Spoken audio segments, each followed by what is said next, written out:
নমস্কার। গতকাল থেকে রবীন্দ্রনাথের জীবন স্মৃতি থেকে পাঠ শুরু করেছি। কাল সূচনা পর্বটুকু পড়েছিলাম। আজকের দ্বিতীয় পাঠ, আজ শিক্ষারম্ভ শুরু করছি। আমরা তিনটি বালক একসঙ্গে মানুষ হইতেছিলাম। আমার সঙ্গী দুটি আমার চেয়ে 2 বছরের বড়। তাহারা যখন গুরু মহাশয়ের কাছে পড়া আরম্ভ করিলেন, আমারও শিক্ষা সেই সময় শুরু হইল, কিন্তু সে কথা আমার মনেও নাই। কেবল মনে পড়ে, জল পড়ে পাতা নড়ে। তখন কড় খল প্রভৃতি বানানের তুফান কাটাইয়া সবেমাত্র কুল পাইয়াছি। সেদিন পড়িতেছি, জল পড়ে পাতা নড়ে। আমার জীবনে এইটেই আদি কবির প্রথম কবিতা।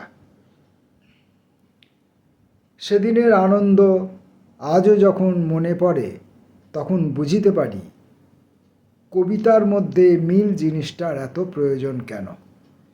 মিল আছে বলিয়াই কথাটা শেষ হইয়াও শেষ হয় না।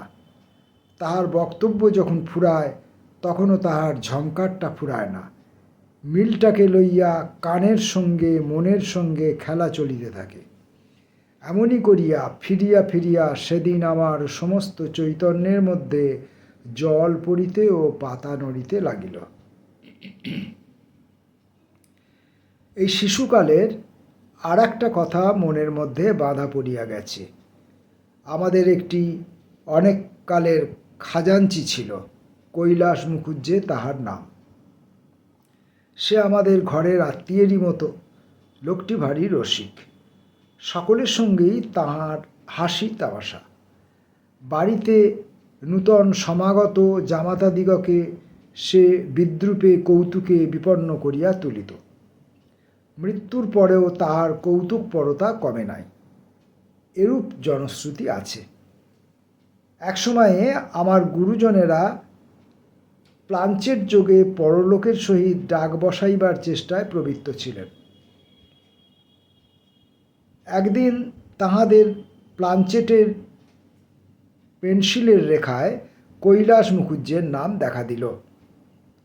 তাহাকে জিজ্ঞাসা করা হইল, তুমি যেখানে আছো সেখানকার ব্যবস্থাটা কিরূপ বলো দেখি। উত্তর আসিল, আমি মরিয়া যাহা জানিয়াছি, আপনারা বাঁচিয়াই তাহা ফাঁকি দিয়া জানিতে চান, সেটি হইবে না। সেই কৈলাস মুখুজ্জে আমার শিশুকালে অতি দ্রুত বেগে মস্ত একটা ছড়ার মতো বলিয়া আমার মনোরঞ্জন করিত। সেই ছড়াটার প্রধান নায়ক ছিলাম আমি, এবং তাহার মধ্যে একটি ভাবী নায়িকার নিঃসংশয় সমাগমের আশা অতিশয় উজ্জ্বলভাবে বর্ণিত ছিল। এই যে ভুবনমোহিনী বধূটি ভবিতব্যতার কোল আলো করিয়া বিরাজ করিতেছিল, ছড়া শুনিতে শুনিতে তাহার চিত্রটিতে মন ভারী উৎসুক হইয়া উঠিত। আপাদমস্তক তাহার যে বহুমূল্য অলঙ্কারের তালিকা পাওয়া গিয়াছিল এবং মিলনোৎসবের যে অভূতপূর্ব সমারোহের বর্ণনা শোনা যাইত, তাহাতে অনেক প্রবীণ বয়স্ক সুবিবেচক ব্যক্তির মন চঞ্চল হইতে পারিত। কিন্তু বালকের মন যে মাতিয়া উঠিত এবং চোখের সামনে নানা বর্ণে বিচিত্র আশ্চর্য সুখচ্ছবি দেখিতে পাইত, তাহার মূল কারণ ছিল সেই দ্রুত উচ্চারিত অনর্গল শব্দচ্ছটা এবং ছন্দের দোলা।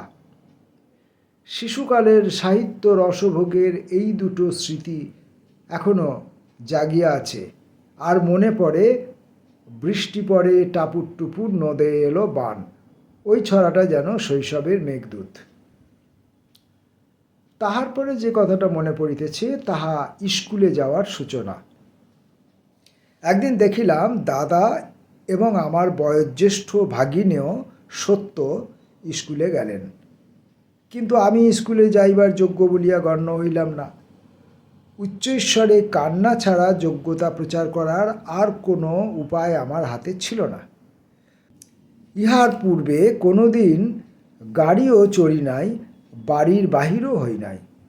তাই সত্য যখন স্কুল পথের ভ্রমণ বৃত্তান্তটিকে অতিশয়োক্তি অলঙ্কারে প্রত্যহই অত্যুজ্জ্বল করিয়া তুলিতে লাগিল, তখন ঘরে আর মন কিছুতেই টিকিতে চাহিল না। যিনি আমাদের শিক্ষক ছিলেন, তিনি আমার মোহ বিনাশ করিবার জন্য প্রবল চপেটাঘাতসহ এই সারগর্ভ কথাটি বলিয়াছিলেন, এখন স্কুলে যাবার জন্য যেমন কাঁদিতেছ, না যাবার জন্য ইহার চেয়ে অনেক বেশি কাঁদিতে হইবে। সেই শিক্ষকের নাম ধান আকৃতি প্রকৃতি আমার কিছুই মনে নাই, কিন্তু সেই গুরুবাক্য ও গুরুতর চপেটাঘাত স্পষ্ট মনে জাগিতেছে। এত বড় অব্যর্থ ভবিষ্যৎবাণী জীবনে আর কোনো দিন কর্ণগোচর হয় নাই।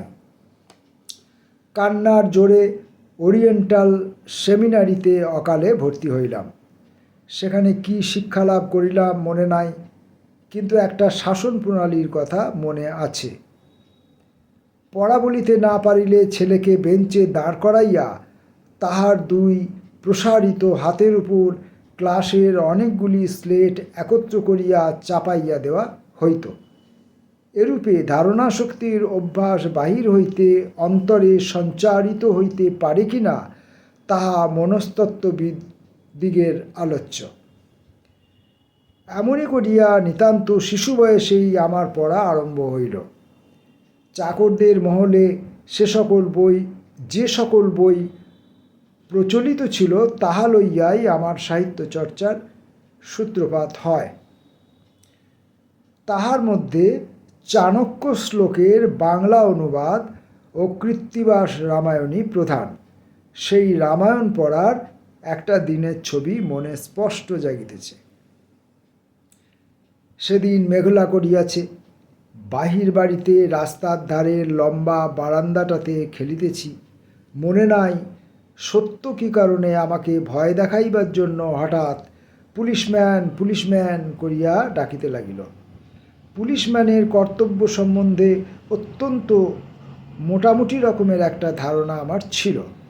আমি জানিতাম, একটা লোককে অপরাধী বলিয়া তাহাদের হাতে দিবামাত্রই কুমির যেমন খাঁজ কাটা দাঁতের মধ্যে শিকারকে বিদ্ধ করিয়া জলের তলে অদৃশ্য হইয়া যায়, তেমনি করিয়া হতভাগ্যকে চাপিয়া ধরিয়া অতল স্পর্শ থানার মধ্যে অন্তর্হিত হওয়াই পুলিশ কর্মচারীর স্বাভাবিক ধর্ম। এরূপ নির্মম শাসনবিধি হইতে নিরপরাধ বালকের পরিত্রাণ কোথায়, তা ভাবিয়া না পাইয়া একেবারে অন্তঃপুরে দৌড় দিলাম। পশ্চাতে তাহারা অনুসরণ করিতেছে। এই অন্ধ ভয় আমার সমস্ত পৃষ্ঠদেশকে কুণ্ঠিত করিয়া তুলিল। মাকে গিয়া আমার আসন্ন বিপদের সংবাদ জানাইলাম। তাহাতে তাহার বিশেষ উৎকণ্ঠার লক্ষণ প্রকাশ পাইল না, কিন্তু আমি বাহিরে যাওয়ার নিরাপদ বোধ করিলাম না। দিদিমা, আমার মাতার কোনো এক সম্পর্কের খুড়ি, যে কৃত্তিবাসের রামায়ণ পড়িতেন, সেই মার্বেল কাগজ মণ্ডিত কোন ছেঁড়া মলাটওয়ালা মলিন বইখানি কোলে লইয়া মায়ের ঘরের দ্বারের কাছে পড়িতে বসিয়া গেলাম।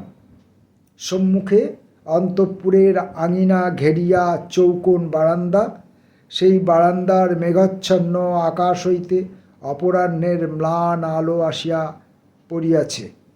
রামায়ণের কোনো একটা করুণ বর্ণনায় আমার চোখ দিয়া জল পড়িতেছে দেখিয়া দিদিমা জোর করিয়া আমার হাত হইতে বইটা কাড়িয়া লইয়া গেলেন।